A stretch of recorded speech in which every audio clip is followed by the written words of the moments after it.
Good afternoon. I hope and pray that wherever you are, the Lord has done you good and that the Lord is with you till now. I am blessed. I go by the name of Wamboi Doreen. I am saved. I'm welcoming you to our lunch hour services here at the CFC, that is Crusaders for Christ Ministries, located at City Stadium Mang Center. I'm welcoming you, our viewer, from wherever you are. May you enjoy as we endeavor in sharing the word of God. And for those of us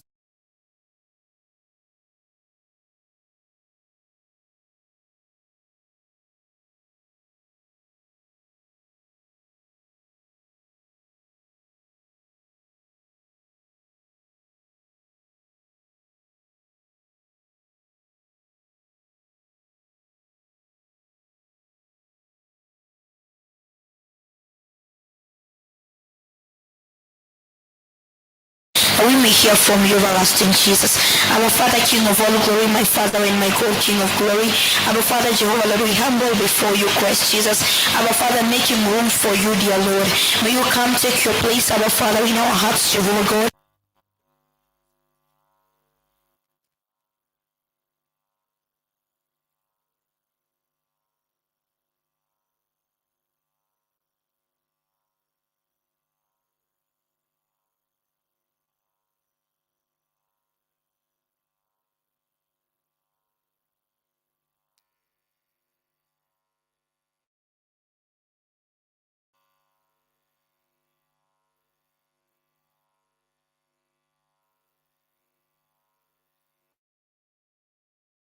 As we pray, trusting and believing. Amen and amen and amen.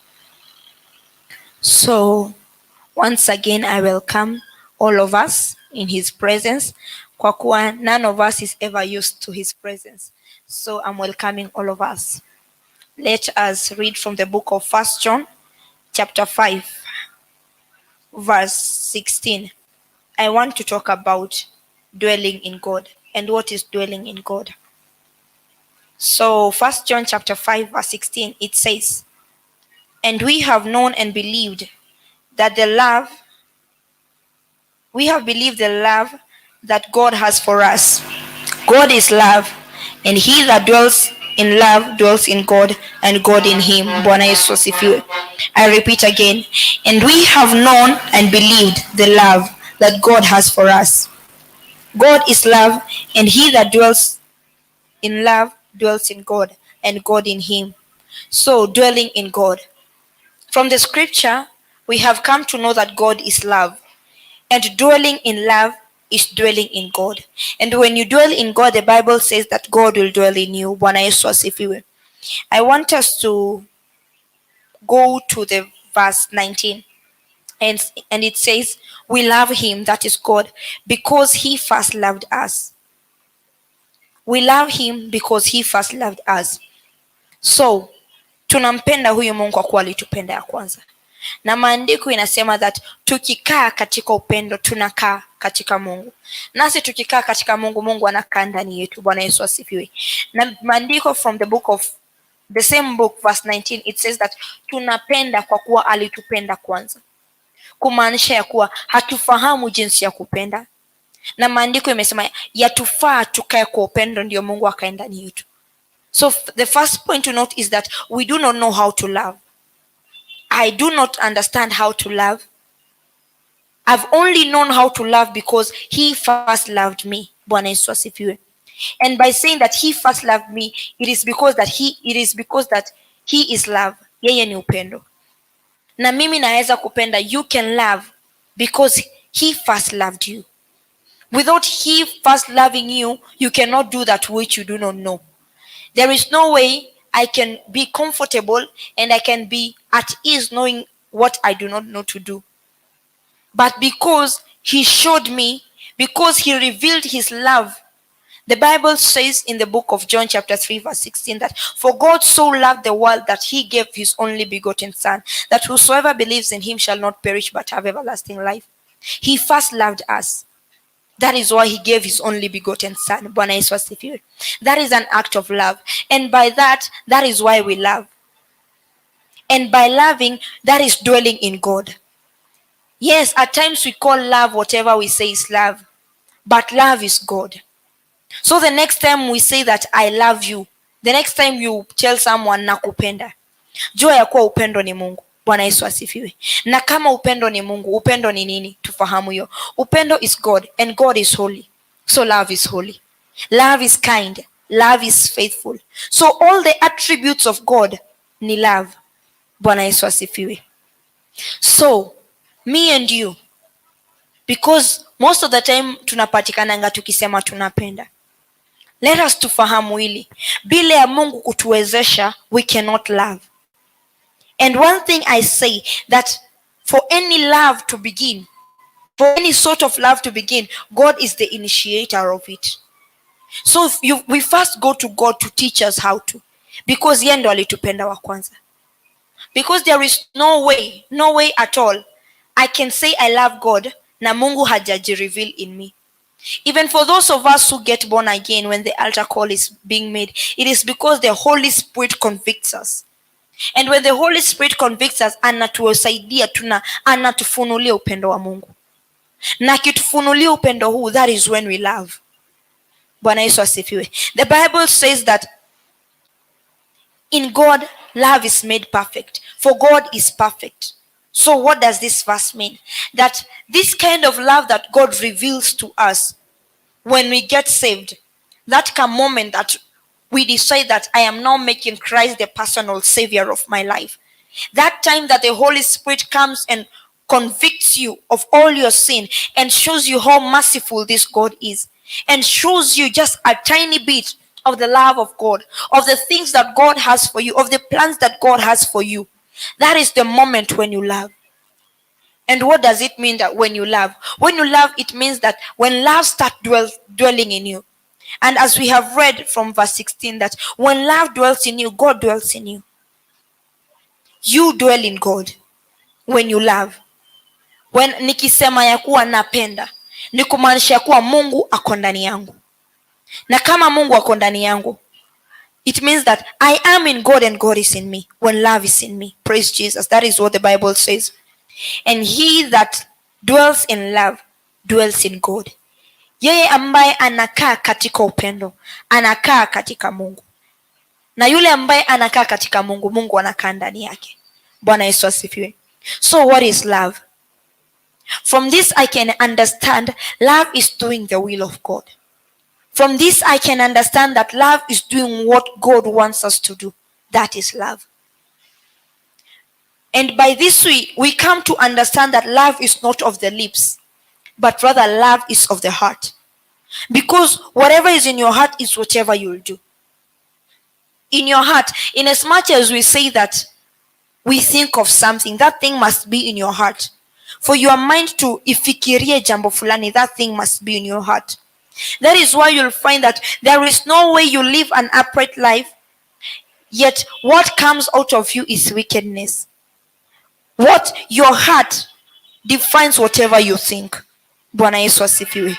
And by this we understand that if love dwells in you, if God, Mungu anakaa ndani yako, then if you stay in God, then God will stay in you.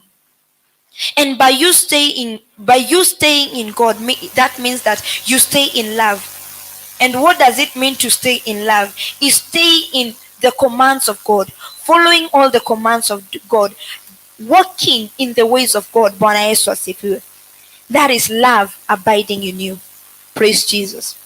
The kind of love that I'm talking is the agape kind of love. The love enye Mungu anasema, I first loved you. The kind of love that is not corrupted. The kind of love that is holy. The kind of love that thinks well of someone else. Bwana Yesu asifiwe.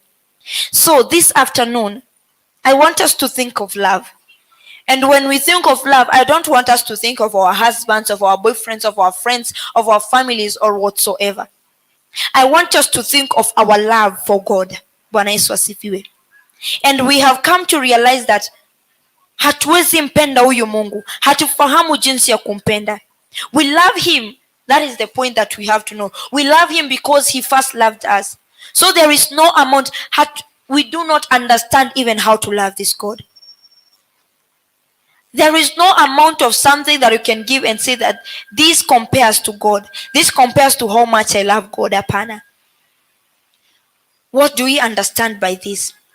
The love, our love for God, is to understand that God is the one who enables us to love Him. By this, I want us to realize that kila kitu ambacho tunampatia Mungu ni kwa uwezo ambao Mungu anatupatia. What is love? Love is dwelling in God. And what is dwelling in God? Doing that which God wants from us. What is doing that which God wants from us? God wants us to serve Him. God wants us to live in a way worthy of His calling. That is loving God. Bwana Yesu asifiwe.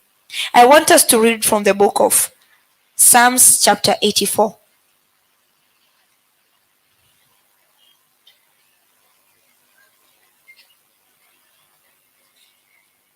Psalms chapter 84 verse 2, and it says, my soul's long, yeah, even faints for the courts of the Lord. My heart and my flesh cry out for the living God. When nilisoma hii verse, I was wondering, how is it that mwili wangu utamlilia Bwana? Na tunafahamu ya kuwa mwili huu wakati wote huwa unapinga mambo yote ya Bwana. And upon reading this verse that God is love, and we love because He first loved us, I have come to know that when love arrests you, wakati ambapo, you know, when you are arrested by, let's say, a policeman, you are under the authority of that policeman. Akikubeba, akisema you stop somewhere, that is when you'll stop. Akisema you start running, you'll run. Akisema you start jumping, you'll jump. That is the same way. When love, the love of God arrests you, that is when you'll find that even your flesh is crying out. Hadi mwili wako unamlilia Bwana. Bwana Yesu asifiwe. In as much as your heart and your soul is loving God, you'll find that even your flesh is loving God. When this love has arrested you, by me saying this love has arrested you, I mean that when God has totally arrested you, God arrests you when He dwells in you. The Bible says in the book of Revelation chapter 3 verse 20 that I stand knocking at the door. If you open the door, then I will come in. I will eat with you and you with me. So when you let us understand that we first take the first initiative ya kufungua. Naye anasema ukimfungulia, anasema anasimama mlangoni anabisha. Ukimfungulia anaingia ndani. Anashiriki pamoja nawe na unashiriki pamoja naye. Bwana Yesu asifiwe. So when we open our hearts towards this love, when we open our hearts towards God, for God is love, then the Bible says that He comes in and He dwells in us. He eats with us and us with Him. We don't understand by what it means by eating with us. When you receive an invitation of maybe your friend amekualika kwake, you go have dinner. There is an importance about that. You just going sitting down there and eating with that person. There is an importance. Let's say, for instance, you receive an invitation from the President of Kenya. There is some special kind of feeling that you feel when you have been invited to share a meal with an important person. And that is the same way Mungu anasema ukimfungulia anakuja ndani, anashiriki pamoja nawe. Bwana Yesu asifiwe. Ukimfungulia, what does it mean? You allow love to rule over you. When you allow love to rule over you, no sin is found in you. Because love is made perfect by God. And when something is perfect, meaning there is no atom of blame in it. There is no atom of sin in it. There is no atom of darkness in it. That is something that is perfect. Tukiangalia tukisema ng'ombe enye iko perfect ni ile ambayo haina doa. Bwana Yesu asifiwe. It is that one that is plain. If it is white, it is white plain. That is what love does to us. Because naturally we are sinful. Naturally tuko na madoadoa mingi. Bwana Yesu asifiwe. But what this love comes and does to us is that this love purifies us. This love gets rid of all the blemishes. Bwana Yesu asifiwe. When Joshua was standing at the court, wakati alikuwa anapokea hukumu, maandiko inasema ya kuwa shetani aliinuka akahukumu sana. Lakini what I love about this is that at the end of it all, the scripture says that Joshua alivikwa mavazi mengine. He was given a new kind of garment, and by that no accusation that was laid against him ilikuwa listened to. Why? Because he was purified. Bwana Yesu asifiwe. Now this kind of love that I'm talking about this afternoon is the kind of love that purifies us, is the kind of love that sets us apart, is the kind of love that is only found with God, is the kind of love that is only attained where God is. Bwana Yesu asifiwe. So for us to claim that we love God, mimi kusimama hapa kusema nimeokoka na nampenda huyo Mungu, ni kwa kuwa Mungu ameniwezesha. For you to say that you love God, it is because God has enabled you to love him, because you love because he first loved you. He loved you to the point that he came picked you. He came picked me from the gutters. He came picked me from wherever I was. Akanipenda kwa sana. Bwana Yesu asifiwe. Na kwa kuwa alinipenda, niposa sasa naweza kupenda. Na kupenda kama vile maandiko imetufunza, love is God. And we are supposed to dwell in this love. By dwelling in this love is dwelling in God. And when you dwell in God, the Bible says that God will automatically dwell in you. And that is why you'll come find you're saying that my flesh is crying out for God. In as much as tunasemanga mwili wakati wote unapingana na roho. When you allow this love to rule over you, when you are dwelling in this love, when you are dwelling in God, Bwana Yesu asifiwe, even your flesh, hata mwili wako utamlia Bwana wakati wote. Simaanishi kumlilia kwa shida, no. Utamlilia kwa kumtamani. Bwana Yesu asifiwe. That is why you'll find that you'll be transformed. In as much as you have this flesh will be under the control of God. Why? Because love is ruling over you. Bwana Yesu asifiwe. And by me saying love, it's the purest kind of love. The love of God is the purest kind of love. It's the kind of love that no man can be able to teach you. No school can be able to teach you this kind of love.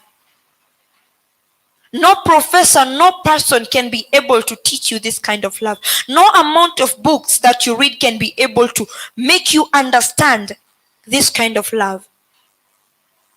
Most of the time we define love by the things we understand, by how we understand it. But let us know one thing, ya kuwa tutafahamu upendo tu iwapo upendo utakolea ndani yetu.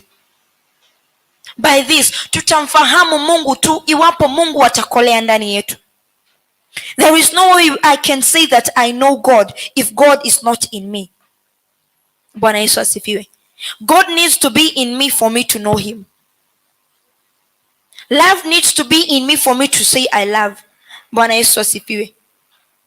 And because hatuelewangi, no wonder we find ourselves saying that I love God, yet tunatoka kando kando ya njia zake. Bwana Yesu asifiwe. With my little understanding, what I've come to understand is that if you love someone, you do not go astray. You do not do what that person does not like. Bwana Yesu asifiwe. That is why I love this kind of prayer, that God make me love what you love, because that is love. And God is love. Bwana Yesu asifiwe. Mungu define in so many ways. Bwana Yesu asifiwe. And everything about God is love, and God is love.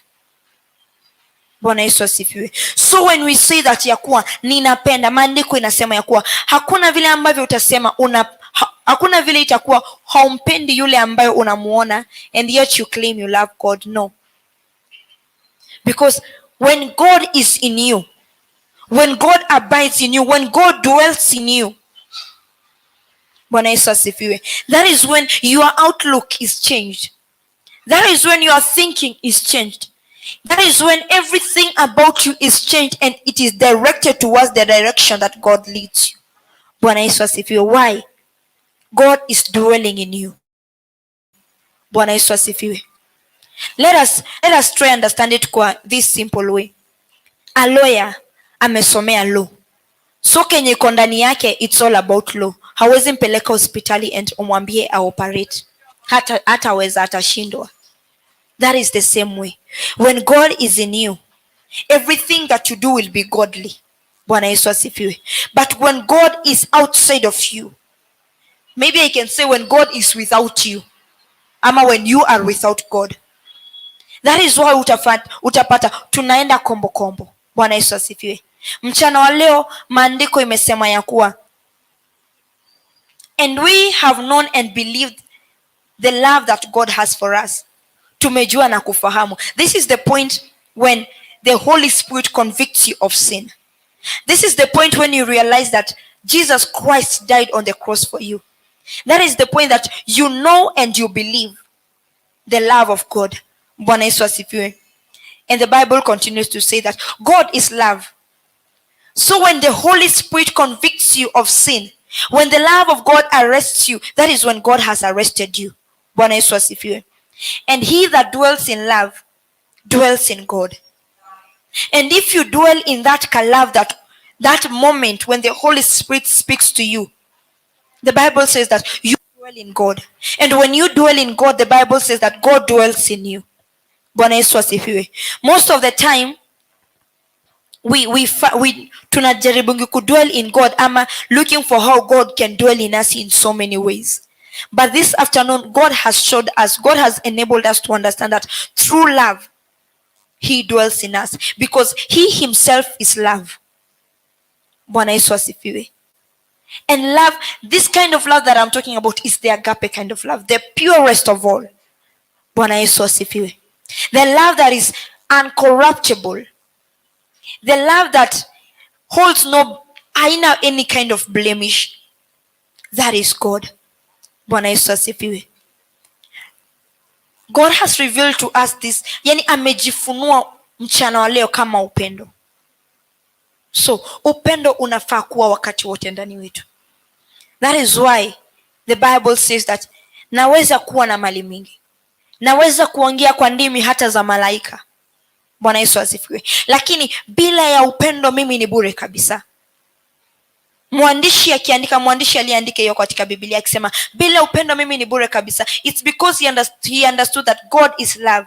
Kwa hivyo bila ya Mungu sisi ni bure kabisa.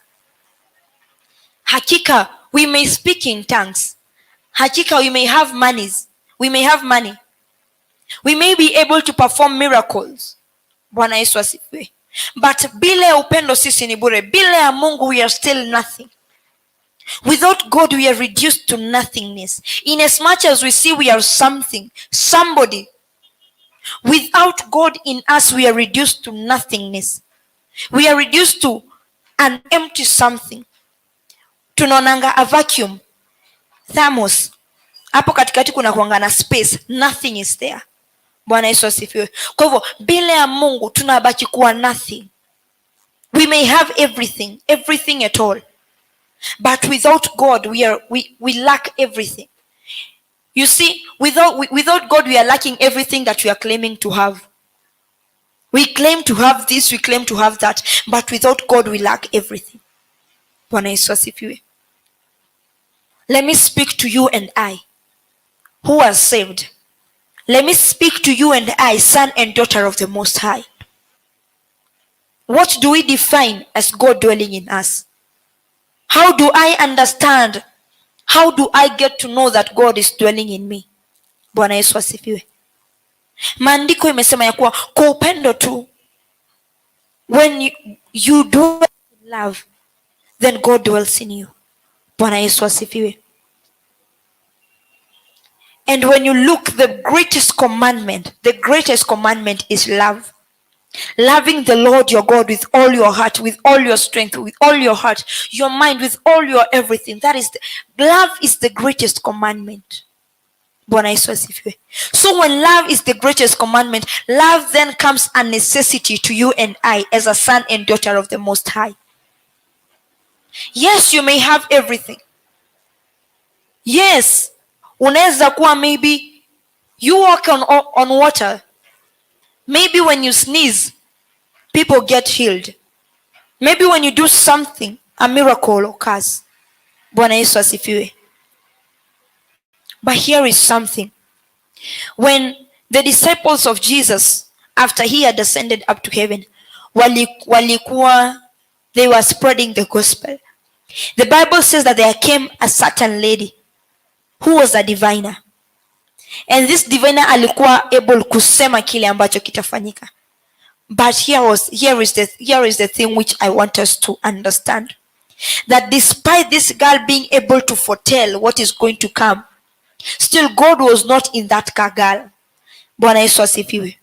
So what am I trying to say? That without the perfect kind of love dwelling in us, we may do many things. Bwana Yesu asifiwe. Many a times are when we confuse me coming doing a miracle with God dwelling in me. No. Yes, you may do a miracle, but that does not mean that God is dwelling in you. Even that girl with the divinity, with mwenye alikuwa able to prophesy, alikuwa naona, lakini God was not in that girl. Bwana Yesu asifiwe. So the same way, I may do many things, many sarakasi that we look at this present time. Because this present time, we define God dwelling in us with the sarakasis that I can be able to perform.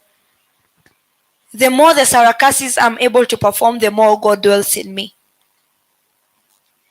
The more the hilarious things I can do, the more God dwells in me. But no, this afternoon we have come to understand that only when love dwells in you, that is when God dwells in you. Let us look at the Bible from the book of 1 Corinthians chapter 13. Let us define love. What is love? Because most of the time tunapendanga kudefine love by whatever we think. But here is what the Bible says. Love, from verse 4. Let's start 13.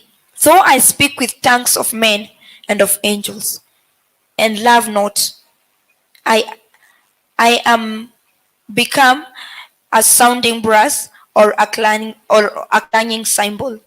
And so I have the gift of prophecy, and understand all the mystery and all knowledge, and though I have all faith, so I could move mountains, and have not love, I am nothing.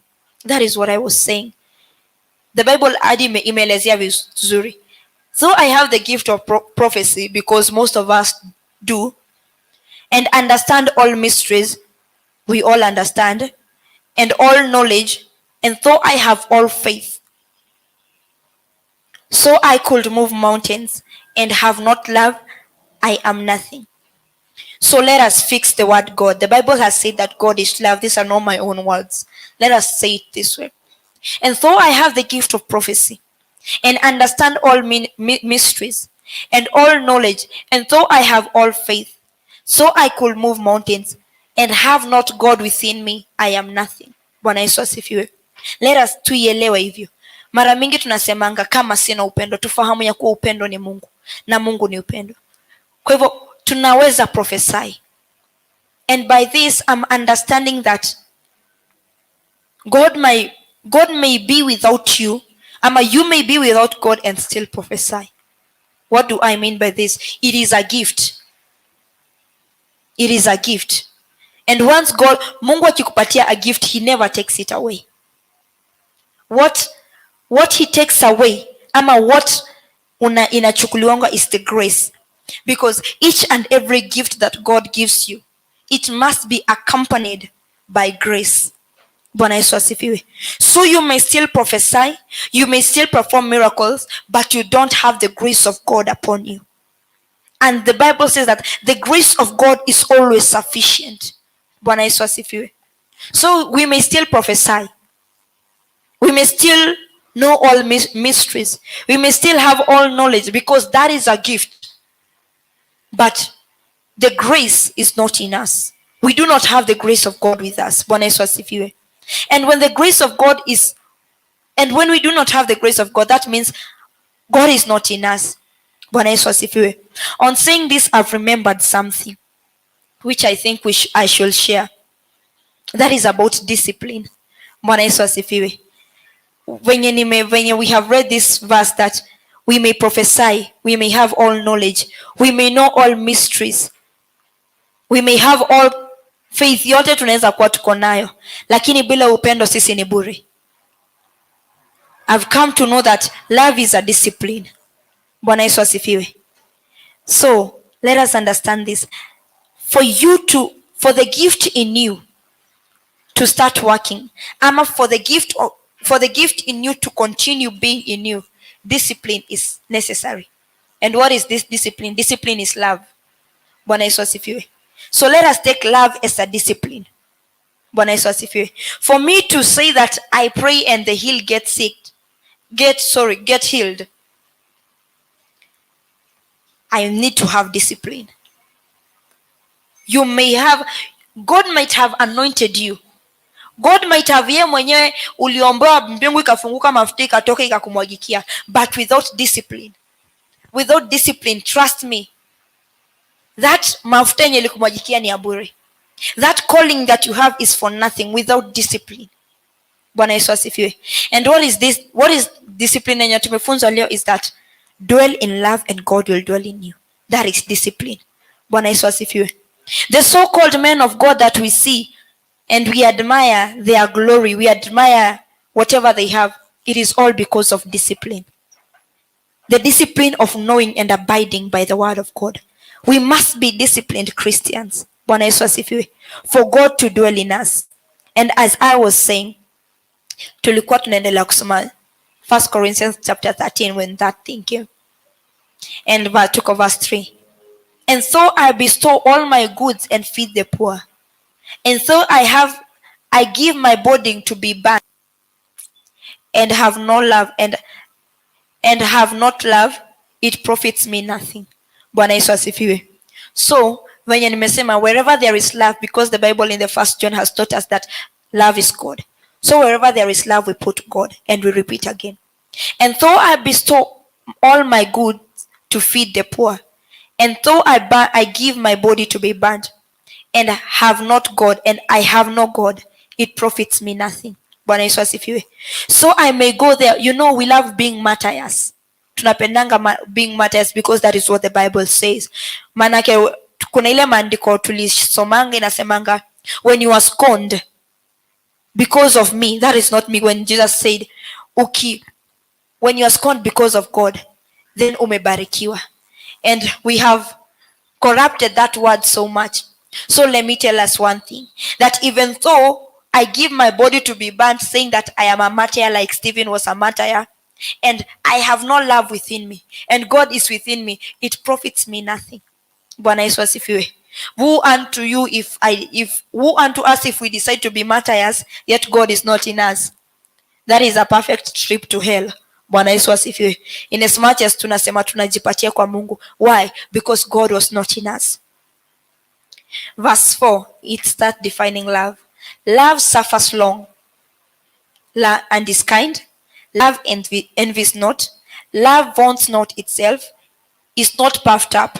5, does not behave itself rudely, seeks not her own, is not easily provoked, keep no record of evil. 6, rejoices not in iniquity, but rejoices in the truth, bears all things, believes all things, hopes all things, endures all things. 8, love never fails, but where there be prophecies, they shall fail. Where there be tongues, they shall cease. Where there be knowledge, it shall vanish away. Bwana Yesu asifiwe. Hallelujah. That is the power of love. And kama tumesoma hii yote, ukisoma venye love inajidefine, tunaona ni Mungu anajidefine who God is. Bwana Yesu asifiwe. And that is why, unajua, for the longest time I've been trying to understand verse 8. It says that love never fails. God never fails. Where there be prophecy, they shall fail away. Why? God is there. Bwana Yesu asifiwe. There is no way you can stand here, prophesy to me about tomorrow, and God is here. If God is there, prophecy ceases away. Bwana Yesu asifiwe. Where there be tongues, they cease. Why? God is there. When you speak in tongues, to whom do you speak? To God. If God is there, the tongue ceases away. Bwana Yesu asifiwe. Where there be knowledge, it vanishes away. Why? 1 Corinthians chapter 13. Where there be knowledge, it vanishes away. Why? Because whatever we consider knowledge is foolishness to God. The knower of all things is there. Bwana Yesu asifiwe. So that is love. So the next time we read this book of 1 Corinthians chapter 13, that is God. Mungu anajielezea in simple words. Bwana Yesu asifiwe. Tunafahamu ya kuwa Mungu is not easily provoked. Bwana Yesu asifiwe. Mungu does not behave himself rudely. Praise Jesus. So, as in, the word of God is a manual of who God is. He reveals himself through his word. Bwana Yesu asifiwe. So let me bring this. The Bible says that love is God. Sindio? And he says that he is his word from the book of 1 John chapter 1 verse 1. In the beginning there was the word, and the word was with God, and God was the word. So God is the word, and God is love. Bwana Yesu asifiwe. So love the word, and that is loving God. Bwana Yesu asifiwe. What is loving the word? As in, loving the word is loving God. Bwana Yesu asifiwe. Loving the word is doing what the word wants, not what you want, not what anyone else's want. That is kupenda neno. Kupenda neno ni kumpenda Mungu. Bwana Yesu asifiwe. Tuangalie hivi. Maandiko imesema Mungu ni upendo, na upendo yafaa ikae ndani yetu. And when love is in us, God is in us. Bwana Yesu asifiwe. Maandiko imesema tukae katika upendo. Tukikaa katika upendo, tunakaa katika Mungu. Tukikaa katika Mungu, Mungu anakaa ndani yetu. Bwana Yesu asifiwe. Na tukiangalia hivyo, iangalie in this way. God is still his word. Dwell in the word of God. And when you dwell in the word of God, God dwells in you. Bwana Yesu asifiwe. Neno likikaa ndani yako, Mungu anakaa ndani yako. Na Mungu akikaa ndani ya ukikaa ndani ya Mungu, yani God will automatically dwell in you. So as I conclude our lunch hour is to say this. Love is God. Bwana Yesu asifiwe. And not just any kind of love. The Bible says that we love because he first loved us. So when I begin say I love you, hakika hatuelewi. We do not understand. I once had a friend who was asking me how to get, Mrs. Right and Mr. Right. And this is how I answered. And I thank God for that, because it was not me, it was him speaking. That hatufahamu jinsi ya kupenda. Penda Mungu kwanza. Love God first. When you know you have really loved God, then your Mr. Right, your Miss Right will come. Bwana Yesu asifiwe. Stop going on Facebook, on Twitter, kwa zile apps za watu single. No. Penda Mungu kwanza. Bwana Yesu asifiwe. You are looking for a business, you want your business to grow, love God first. Bwana Yesu asifiwe. You want your ministry to be so good, so high, so what, zile vitu zote za tunakuanga nazo, penda Mungu kwanza. In the beginning, God. And who is God? God is love. So in the beginning of anything, penda Mungu kwanza. Na ukipenda Mungu kwanza, as I'm standing on the altar of God, I can assure you, and if it does not work, kuja nipate, niambie nilidanganya. Bwana Yesu asifiwe. If you love God first, then trust me, everything you'll do will be successful. And why am I saying this? Because you'll do the will of God. Bwana Yesu asifiwe. It won't be your will. So, God is love. Dwell in love, dwell in God. And when you dwell in God, everything will be okay. May the Lord bless you as you purpose to dwell in love. As love dwells in you. Every time, in the morning, in the evening, na tumedefiniwa what love is. Bwana Yesu asifiwe. And here is one thing as I conclude. When God says perfect, whatever God deals with is complete. Bwana Yesu asifiwe. So there is no way you'll say that I love, yes I love, yet I'm envious. Love must be complete. It must. God si nusu. Mungu ni upendo. Mungu ni complete. So from the book of 1 Corinthians chapter 13, from that, when we love God, everything shall be fine. Let us give thanks. Everlasting God, King of kings and Lord of lords, we bless your name this afternoon. Thank you so much for speaking to us. We bless your name and we give you glory. Everlasting God, how I pray that this afternoon teach us how to love. For Abba Father, Jehovah, Lord, King of all glory, we are in need of being taught how to love King Jesus. Abba Father, Jehovah, Lord, we desire that love dwells in us.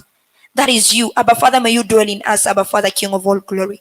We've come to understand, King of kings and Lord of lords, that yes, we may have the gifts, Jehovah God, but you may not be dwelling in us, Jehovah God. So this day, Abba Father, we seek not the gifts. We seek not the glory. We seek not the praises of men. We seek that you may dwell in us. And we have come to know that you will only dwell in us when love abides in us, King Jesus. Abba Father, enable us to love. For you say, Abba Father, that we love because you first loved us, Jehovah God. And because that even now you're still loving us, Jehovah God. Help us to love. And when we love Jehovah God, you will be in us, Christ Jesus. Father, Lord, thank you for this moment, King Jesus. Truly, Abba Father, King of all glory, my Father and my God. We have been so built by this word, Jehovah God, King of all glory. And we are grateful, everlasting God. Receive glory, receive honor, for you are good, you are amazing. Be with us through the rest of the day, Jehovah God. Guide us, Jehovah Lord, King of all glory, and help us do whatever we are doing in love, Jehovah God. And then shall we see the fruits of everything. We bless your name, we bless your name, we bless your name. In your name, Christ Jesus, we pray, trusting and believing. Amen and amen and amen. May the Lord bless you. May he do you good. And above all, may he teach us how to love, that he may dwell in us. Shalom.